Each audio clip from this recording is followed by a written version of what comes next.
အားလုံးပဲမင်္ဂလာပါရှင်။ကျန်တော် Whisper Channel ရဲ့ပထမဆုံးမိတ်ဆက်ဗီဒီယိုလေးကနေပြီးတော့ကြိုဆိုလိုက်ပါတယ်။ဒီပထမဆုံးမိတ်ဆက်ဗီဒီယိုလေးကနေပြီးတော့ကျွန်တော်တွေရှေ့လျှောက်တင်မဲ့ဗီဒီယိုတွေကနေပြီးအကြံဉာဏ်ကောင်းနေ message guided message လေးတွေအစရှိရပေါ့နော်။အဲ့လိုမျိုး energy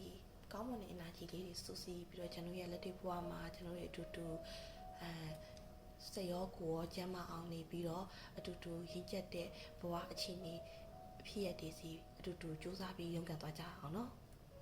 ပထမဆုံးဒီဗီဒီယိုလေးမှာတော့ group 1 2 3ဆိုပြီးတော့ကျန်အနေနဲ့လောက်ထားပေးရလေးရှိရပေါ့နော်ဒါဘာအတွက်လောက်ထားပေးရလဲဆိုတဲ့ခါကျတော့မိကုန်းလေးအနေနဲ့ကျန်ရပထမဆုံးဗီဒီယိုလာကြည့်မဲ့သူတွေကိုဘဝမှာဒီထက်ပိုပြီးတော့အခုပုံမှန်ထက်ပိုပြီးတော့ကံကောင်းမှုလေးတွေအများကြီးရရှိလာစေခြင်းနဲ့လက်ခံရရှိစေခြင်းနဲ့ဘာဖြစ်လို့လဲဆိုတော့ကျွန်တော်ရဲ့ဘဝမှာကံကောင်းခြင်းဆိုတဲ့အရာကရောက်ရှိလာပြီဆိုလို့ရှိရင်ဘယ်လိုပဲပြောဒီအရာကလူမှုရေးစီးပွားရေးကြီးပွားရေးအစရှိတဲ့အရာတွေမှာတနည်းနည်းနဲ့ဒါပို့ပြီးတော့ဒါကံရဲ့အထောက်ပံ့အနေနဲ့အဆင်ပြေလာတတ်ကြရပေါ့နော်အဲ့တော့ကျွန်တော်ပထမဆုံးဗီဒီယိုလေးမှာဒီအကုန်လုံးကိုကံကောင်းမှုလေးတွေတိုးပွားလာစေခြင်းနဲ့ပေါ်များလာစေခြင်းနဲ့ဆိုရယ်စိတ်ဆန္ဒကိုရည်ရွယ်ပြီးတော့ဒီလိုမျိုးခေါင်းစဉ်လေးကိုလုပ်လိုက်တယ်ပေါ့နော်အဲ့တော့အကုန်လုံးအနေနဲ့ကိုယ့်ရဲ့စိတ်ဆန္ဒရွေးချယ်ခြင်းနဲ့ဂရုလေးကိုရွေးချယ်လို့ရပါတယ်ဒါကဂရုဝမ်းလေးရွေးချယ်ထားတဲ့ကက်ကလေးပါပေါ့နော်ဝမ်းလေးတွေမှာလက်ခံရရှိမဲ့ကံကောင်းတဲ့ဆုလက်ကတော့ကိုနီးမှန်လက်မှန်နဲ့ချင်းမှန်တယ်ပေါ့နော်ချစ်တက်လာတာဒါက set flat တွေအကောင်းလာတာဒီဖြစ်ရတွေကဂရုဝမ်းလေးတွေအတွက်ကံကောင်းခြင်းဆုလက်ကလေးပါပေါ့နော်ဒီတော့ဒီထက်ပိုပြီးတော့သိကြအောင်တစ်ချက်ဖိုင်ရှင်းအောင်လဲဆိုတာကြည့်လိုက်အောင်နော်701ရဲ့အောက်မှာ photo cap တဲ့ကံမှာ true cap ကြာရပေါ့နော်ဆိုတဲ့ခါကျတော့ဂရုဝမ်းလေးတွေအနေနဲ့ယခုလက်ရှိအချိန်မှာဂရုဝမ်းလေးတွေရဲ့communication အဲ့လိုမျိုးဆက်သွယ်ရေးပြုစုနေတဲ့ပေါင်းသစ်ဆက်ဆံနေရတဲ့အတိုင်းဝိုင်းမှာပဲဖြစ်ဖြစ်ပေါ့နော်ကိုကဘယ်သူနဲ့ပဲဖြစ်ဖြစ်အဆင်မပြေတဲ့သူတွေရှိမယ်အဆင်မပြေနေတဲ့အဖွဲ့အစည်းတွေရှိမယ်ဆိုလို့ရှိရင်မကြခင်မှာ group 1လေးတွေအနေနဲ့ပြန်လည်ပြီးတော့အဆင်ပြေတာတွေနှုံးနှစ်ဖက်ညှိယူလို့ရသွားတဲ့အခြေအနေတွေနောက်ပြီးလို့ရှိရင်ကိုကတုံးတဲ့တူပေါ့နော်ပြန်လည်သိမြတ်ပြီးနားလည်သွားတာတွေအဲ့လိုမျိုးအခြေအနေတွေဖြစ်ပေါ်လာတာဒါက group 1လေးတွေအတွက်ကံကောင်းခြင်းဖြစ်ရတဲ့တခုဖြစ်လိမ့်မယ်ပေါ့နော်Queen of Pentacles ရဲ့အောက်မှာ King of Swords ပေါ်တဲ့ကံမှာလည်း3.1ပေါ့နော်ဆိုတဲ့ခါကျတော့ဗီဒီယိုအစောစာပိုင်းမှာပြောသွားလို့ပဲ group 1လေးတွေရဲ့ဘဝမှာချင်းမှန်တဲ့ set flat တွေအားကောင်းလာလိမ့်မယ်ဆိုပြီးတော့ပေါ့နော်ဒီမှာဆိုလို့ရှိရင်လည်း King of Swords ဥပမာ group 1လေးတွေအနေနဲ့ဥပမာကိုကသွားဖို့စားနေရယ်ကွယ်သွားဖို့စားနေတာကိုကအချို့တွေမတည့်တာဟုတ်တည့်ရတဲ့ဒါပေမဲ့အချို့စားနေတဲ့ခါကိုတော့ချစ်တယ်သွားဖို့စားနေလို့သွားဆေးကန်းကိုသွားတယ်ဒါပေမဲ့အချို့တွေမစားရမနေနိုင်အဲ့လိုမျိုးကကိုချစ်ရမှာမရဘူးကွာဒီလားချစ်မှာမဟုတ်ဘူးကွာဒါမားနေရဒါပေမဲ့အခုချိန်မှာကြားလို့ရှိရင်တော့group 1လေးတွေအနေနဲ့က King of Soft Energy နဲ့ဆုံးဖြတ်ချက်ကိုမှန်ကန်ချလိုက်တော့တော်ပြီငါဒီအချိုတွေစားလို့ဒီသွားဒီလိုမျိုးပို့ပြီးတော့အချိန်ကြီးဆက်ပြီးတော့စိုးနေတာဆိုတဲ့ခါကျတော့ငါတို့တွေငါတော့အခုကစားပြီးလို့ရှိရင်အချိုတွေကိုလျှော့မယ်အချိုတွေကိုရှောင်တော့မယ်တဖြည်းဖြည်းအဲ့လိုမျိုးပေါ့နော်မှန်ကန်တဲ့နီးမှန်လမ်းမှာဆုံးဖြတ်ချက်မှန်ကန်တဲ့စီကို group 1လေးအနေနဲ့ပို့ပြီးဥတီပြီးသွားလာနိုင်တာအဲ့ဒါက group 1လေးတက်ကံကောင်းခြင်းတွေကိုပို့ပြီးတော့ဖိတ်ခေါ်လာနိုင်တဲ့ဖြစ်ရတွေဖြစ်နိုင်တယ်ဘာလို့လဲဆိုတော့တစ်ခါလေကြားလို့ရှိရင်ကိုတိုင်းရဲ့ဆုံးဖြတ်ချက်တွေပေါ်မူတည်ပြီးတော့လည်းလေကံကောင်းမှုတွေကံမကောင်းခြင်းတွေဆိုတာကရောက်ရှိလာတတ်တယ်ဥပမာကံကောင်းခြင်းတွေဆိုလို့ရှိရင်ကိုကကောင်းမှုနဲ့အတွေးတွေများတွေးတယ်ကိုမှ positive mind တွေအများများနေပြီဆိုလို့ရှိရင်ဒီထားလာမသိဘူးเนาะကျွန်တော်ရဲ့ဘဝမှာဆိုလို့ရှိရင်ကိုက positive mind တွေအများများနေပြီဆိုလို့ရှိရင်ကိုစီမှာကံကောင်းခြင်းတွေကအရင်ထက်ပိုပြီးတော့ရောက်ရှိလာတတ်တယ်အဲ့လိုမျိုးပဲတူရဆိုတာကွာကိုက positive mind များလို့ရှိရင်ကိုစီကိုကံကောင်းမှုတွေရောက်ရှိလာပြီ negative mind များလို့သူတွေမှာလည်းဆိုလို့ရှိရင်လည်းအဲ့လိုပဲnegative အဆန်တဲ့ဖြစ်ရတဲ့အဲ့လို negative mind ပြည်နေတဲ့လူတွေ energy ရှိနေတဲ့လူတွေသူတို့ရဲ့ပတ်ဝန်းကျင်မှာရှိနေတတ်တယ်ကွာဆိုတဲ့အခါကျတော့နိမလမ်းမှန်နဲ့ကိုကဆုံးဖြတ်ချက်တွေကိုပို့ပြီးတော့ချလာနိုင်တာဒီလိုမျိုးဖြစ်ရတဲ့ရှိလာနိုင်တယ်ပေါ့နော်ဒါရဲ့အောက်မှာ King of Cups ဘောတော့တကမှာတက်တယ်ပဲဆိုတဲ့ခါကျတော့ group 1လေးတွေအနေနဲ့ကိုက illusion တွေဖြစ်ပြီးတော့ဆက်ဆံရေးအမားတွေကို healthy မဖြစ်တဲ့ဆက်ဆံရေးတွေကိုကိုအတွက်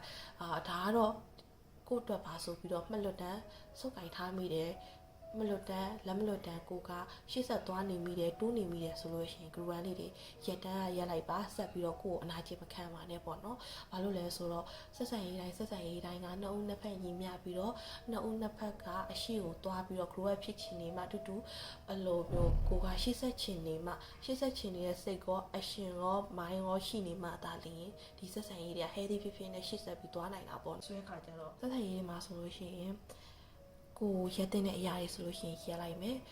လက်တွဲတဲ့သူတွေကိုလက်တွဲမယ် ကိုကနီးမှန်လက်မှန်နဲ့ကိုကျမကြီးကိုလည်း view ဆိုင်မယ်နောက်ပြီးလို့ရှိရင်နှစ်ဦးနှစ်ဖက်ရင်းများများနဲ့ဆက်ဆံရေးတွေကိုလည်းမိတ်ဆွေပေါင်းတဲ့တကယ်ချင်းတွေရဲ့ဆက်ဆံရေးကိုလည်းကိုကနှစ်ဦးနှစ်ဖက်ရင်းများများနဲ့တစ်ဖက်သူကိုလည်းမနစ်နာအောင်ကိုလည်းမထိခိုက်အောင်ကိုကဆောင်ရွက်မယ်ဒီလိုမျိုးအချက်လေးတွေကို ruan လေးနဲ့ view design နဲ့နည်းနည်းလေးဖြည်းဖြည်းချင်းစီ view design နဲ့ပေါ့နော်ကိုရဲ့နေ့စဉ်ဘဝမှာပြုပြင်ပြောင်းလဲကြည့်ပေါ့နော်ဒီလိုမျိုးပြုပြင်ပြောင်းလဲမှုတွေကလည်းအကြာကြီးလောက်မှာမဟုတ်ဘဲနဲ့ ruan လေးအနေနဲ့မကြတဲ့အချိန်ခဏအတွင်းမှာပဲ ruan လေးပြောင်းလဲနိုင်သွားပြီးတော့ ruan လေးတွေကံကောင်းမှုတွေအများကြီးစုပြုံပြီးတော့ရောက်ရှိလာလိမ့်မယ်ပေါ့နော် ruan လေးတွေအတွက်ကတော့ဒီလောက်ပါပဲရှင်ကြည့်ရှုပေးတဲ့အတွက်ကျေးဇူးများကြီးတင်ပါတယ်ရူတူးလေးတွေရွေးထားတဲ့ကတ်က9တော့ဖန်နေကဲဒါအကုန်လုံးကတ်တွေရင်ဆွဲထားလိုက်တာပေါ့နော်အကုန်လုံးကတ်တွေရင်ဆွဲပြီးတော့မှအဖြစ်ပြောမယ်ဆိုပြီးတော့7 or 1 king or 1 5 or cap နောက်ပြီးလို့ရှိရင်ဘောတော့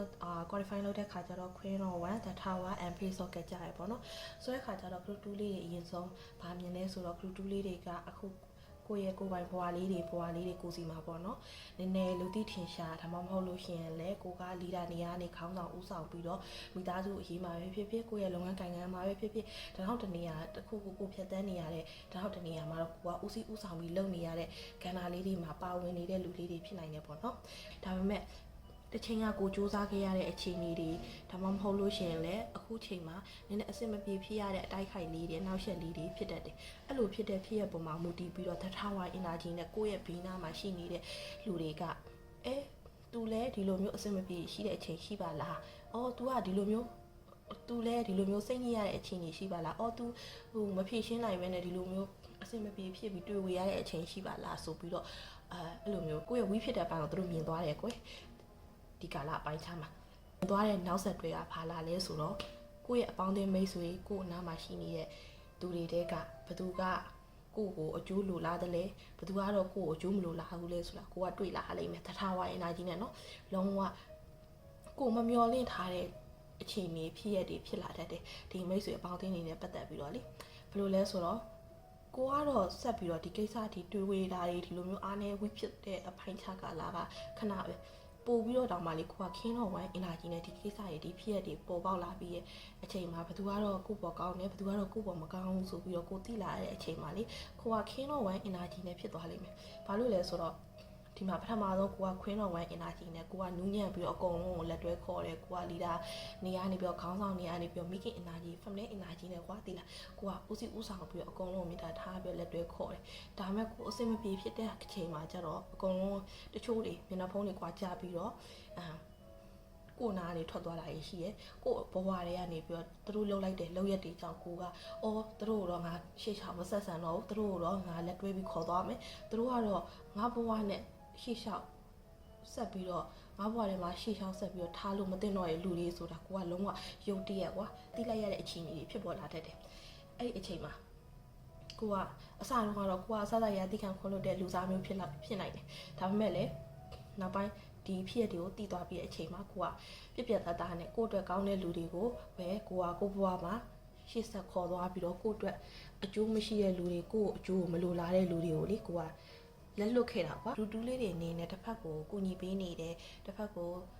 ဒီလိုမျိုးလက်တွဲခေါ်ပေးနေတယ်ဆိုတဲ့အခြေအနေတွေကတစ်ဖက်ကိုဘယ်လိုပြောမလဲဖားရင်ရခြင်းလို့လုပ်ပေးနေရမဟုတ်ဘူးကွယ်ဒီလားကိုကကူညီပေးခြင်းနဲ့စိတ်တက်တက်နဲ့ကူညီပေးနေတာဘာမှပြန်ပြီးတော့ရာယူလို့ခြင်းစိတ်မရှိဘူးဒါပေမဲ့ကိုယ့်အပေါ်မှာမကောင်းကြံလာတဲ့အချိန်ကြားရဲဆိုလို့ရှိရင်တော့ဘယ်သူမှမဆိုကိုကဒီလိုမျိုးပြက်သားနဲ့ချန်ထားခဲ့နိုင်တာပြက်သားနဲ့အဆုံးသတ်လိုက်နိုင်တာအဲ့လို energy တွေပေါ့နော်အဲ့လို energy တွေကိုတွေ့ရတဲ့ခါကျတော့တစ်ဖက်ကကိုပတ်ဝန်းကျင်ကလူတွေကနည်းနည်းအံ့ဩသွားပြီပေါ့ Brutus ရဲ့ Soros ဘက်ကဒီလိုမျိုးလေးရှိပါလားပေါ့သူတို့မမျောလင့်ထားဘူးပေါ့ကွယ်ဒီလားကိုယ့်ရဲ့ပတ်ဝန်းကျင်ကအဲ့လိုမျိုးပတ်ဝန်းကျင်မှာBrutus လေးတွေကဒီလိုမျိုးသူတို့ကိုသူတို့ Soros ပဲရှိတယ်ငါတို့ဒီလိုလုံးလို့မရအောင်ဆိုတော့သူတို့နားလေသဘောပေါက်သွားရပေါ့နော်အဲ့ခါကျတော့နောက်ဆုံးမှာ face of cap energy နဲ့ကိုယ့်ကိုတကယ်ချစ်မြတ်နိုးပြီးတော့ကိုယ့်ကိုတကယ်တမိုးထားတဲ့ပတ်ဝန်းကျင်တကယ်ပေါ့နော်ကိုယ့်ရဲ့ပတ်ဝန်းကျင်လေးကနည်းနည်းဘယ်လိုပြောရမလဲနည်းနည်းတန့်သွားတယ်လို့ပြောရမှာပေါ့အဲ့လိုမျိုးနောက်ဆုံးကျတော့လည်း 9 of panic energy နဲ့ Brutus လေးရရှစ်ဆက်ပြီးတော့ပဲဒီတိုင်းသွားမှာပေါ့နော်ဒါလမ်းခုလက်မှာကိုယ့်ရဲ့ပတ်ဝန်းကျင်ကိုယ့်ရဲ့မိတ်ဆွေအတိုင်းဝိုင်း society တစ်ခုလုံးကိုနည်းနည်းလေးလူလေးနည်းနည်းရှင်းလိုက်တဲ့ကာလအပိုင်းခြားလေးဖြစ်မယ်ထင်တယ်အဲ့တော့ကျတော့ Brutus လေးတွေအနေနဲ့ကလေရန်သူစစ်မိတ်ဆွေစစ်ကိုတီးရမယ့်အချိန်ကာလအပိုင်းခြားပေါ့နော်အဲ့တော့ Brutus လေးတွေအတွက်ကံကောင်းခြင်းစုမွန်ကတော့ရန်သူစစ်မိတ်ဆွေစစ်ဘယ်ရလဲဆိုတာတီးရမယ့်အရာလေးပေါ့နော် အဲ့တော့ဒီလောက်ပါပဲတူတူလေးတွေပဲသူကရန်သူဘသူကမိတ်ဆွေဆိုတာသိရှိနားလည်ပြီးတော့ဘဝကိုပို့ပြီးတော့ကောင်းမွန်တဲ့အခြေအနေတွေကိုပို့ပြီးတော့မရင်မရိုင်နဲ့ဥတီချက်တွေကိုမြင်းမြင်းနဲ့ဆက်သွားနိုင်ဖို့မျှော်လင့်ပါတယ်လူသီးလေးရေးလိုက်တဲ့က The High Priestess ဆိုတဲ့ card ကလေးပေါ့နော်ဒီမှာထပ်ပြီးဆွဲထားတဲ့ card တွေက Knight of Pentacles, Ten of Pentacles, The Sun Wi-Fi လောက်ထားတဲ့ card တွေက Knight of Pentacles ရဲ့အောက်မှာ Ace of Pentacles, Ten of Pentacles ရဲ့အောက်မှာ Four of Pentacles, The Sun ရဲ့အောက်မှာ Eight of Wands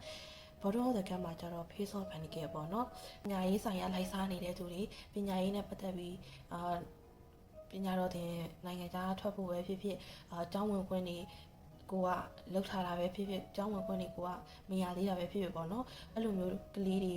ဒါမှမဟုတ်လို့ရှင်ပညာသင်နေတဲ့လူငယ်တွေအတွက်ပို့ပြီးတော့ဒါက energy ပို့ခိုင်းနိုင်တယ်ပေါ့နော်ဒီမှာဆိုလို့ရှင် The High Priestess ကပထမဆုံးစလာခနေကလုံးဝတေချာပေါဘာသာရေးပညာရေးဆိုင်ရာတွေနဲ့ပတ်သက်ပြီးတော့ဆက်နွယ်နေတဲ့ energy ကလုံးဝပြည့်ပြည့်ထန်ထန်ခံစားနေရတယ်ကွယ်ဒီမှာဆိုလို့ရှင်အကုန်လုံးကိုခြုံကြည့်လိုက်လို့ရှင်တေချာတယ်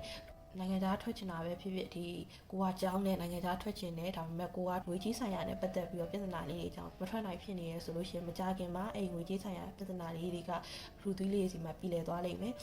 Ace of Pentacles, Knight of Pentacles energy ရပါတော့ကိုကဒီပညာရေးဆိုင်ရာနဲ့သိကြပေါ့ဒီ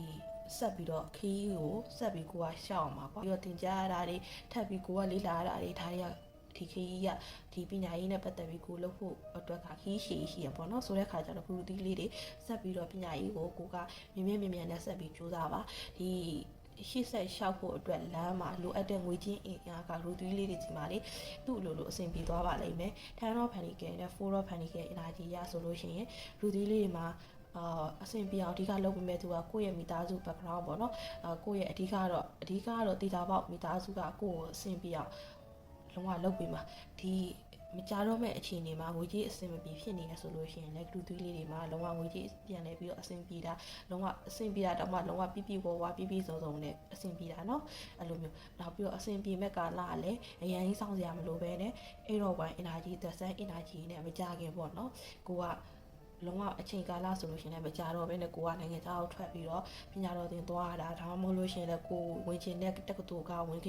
င်းရသွားတာအစားရှိရပေါ့နော်ဒီပညာရေးဆိုင်ရာတွေနဲ့ပတ်သက်ပြီးလို့ရှိရင်တော့တော်တော်လေးဂရုသီးလေးမှာအကျိုးပေးတယ်ပေါ့နော်ဒီကံကောင်းမှုလေးတွေကဂရုသီးလေးဒီမှာရောက်ရှိလာဖို့ရှိပါတယ်ဆိုတဲ့ခါကျတော့ဂရုသီးလေးတွေ fighting မှာရှေ့လျှောက်လေကိုဘွားမှာဒီပညာရေးဆိုင်ရာတွေနဲ့အများကြီးကိုကလေးလာစီးဖို့ပြီးတော့အကျိုးကိုလောကရဲ့အကျိုးကိုပေါ့နော်ကိုကတည်ပိုးရမယ်ကံလေးတွေပါတဲ့အတွက်ကြောင့်မလို့ကြိုးစားရမယ်ပညာရေးဆိုင်ရာတွေကိုလားကိုကစားလေးလာပြီးတော့ရှေ့ဆက်သွားဖို့ပေါ့နော် fighting မှာလည်း group လေးတွေ